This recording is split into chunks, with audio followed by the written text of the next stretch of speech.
ഇനി ആരും സൂത്രം കാണിച്ചേട്ടാ. അടിപൊളി, എന്തോ സുന്ദരിയാന്ന് നോക്കിയേ. അമീന ബസാറിലേക്ക് ജുമക്ക ബനേലി വാല.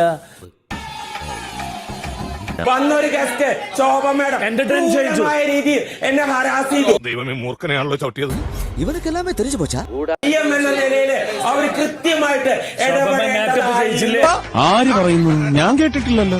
അവിടെ നിന്ന് തുടങ്ങി ഇവിടെ മുഴുവൻ ഒരു കാഴ്ച വസ്തുവിനെ പോലെ കൊണ്ടു നടന്നപ്പോ മാഡത്തിന്റെ വായ എവിടെയായിരുന്നു? ഇക്കാര്യത്തിൽ എനിക്ക് നിന്നോട് യാതൊരു സഹതാപവും ഇല്ല. അത്രയ്ക്ക് നീ ഇവിടെ കിടന്ന് അഹങ്കരിച്ചില്ലേ? സ്വന്തം വർക്കർക്ക് നേരെ ഇങ്ങനെ നടക്കുമ്പോ ആദ്യം പ്രതികരിക്കേണ്ടത് ജനറൽ മാനേജർ, ആ സ്ഥാപന ഉടമയായിരിക്കണം.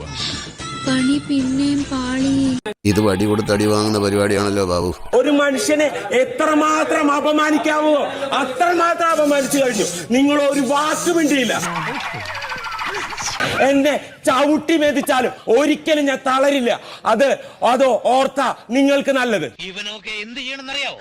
വെടി വെച്ച് കൊല്ലണം. മാത്തച്ഛൻ പറയുന്നു. എനിക്ക് ഗുഡ് നൈറ്റ് ഇല്ലേ നിഷ? ഒരു നടക്ക് പോണ ലക്ഷണില്ല. ഞാൻ ഇവന്റെ രണ്ടെണ്ണം വാങ്ങിച്ചിട്ടേ പോവുള്ളൂ. അതാണ് നിങ്ങൾ പ്രയോഗിച്ചുകൊണ്ടിരിക്കുന്നത്. സത്യസന്ധത, ന്യായം, ഇതായി കുറെ നാളായി നിന്നെ സഹിക്കുന്നു. വേണ്ടെന്ന് വെക്കുന്തോറും ഐ ആം ജെന്യുയിൻലി സോറി. ബിക്കോസ് ആക്ടായിട്ട് കാണാം. എനിക്കറിയാൻ തന്നെ ചോദിക്കും, അതൊക്കെ എന്ത് സുഖം ഇതിനകത്ത് കിട്ടുന്നത്? വന്നപ്പോഴത്തെ ഒടുവിൽ കുറ്റസമ്മതം നടത്തി അല്ലേ? ബിക്കോസ് ഞാൻ വിചാരിച്ച എല്ലാരും അങ്ങനെ എടുക്കും എന്നാണ്. എന്റെ ഇന്റൻഷൻ അതായിരുന്നില്ല നിഷ്. ഓക്കെ, എന്ത് ചെയ്യാനാടാ, ഞാൻ ഇങ്ങനൊരു ദുരന്തനായി പോയി. എൻ്റെ ഭാഗത്തുനിന്നും എനിക്ക് തോന്നുന്നു മിസ്റ്റേക്കുകൾ ഉണ്ടായിട്ടുണ്ട്. I am extremely sorry. എൻ്റെ ഹൃദയത്തിൽ നിന്ന് വരുന്നതാണ്.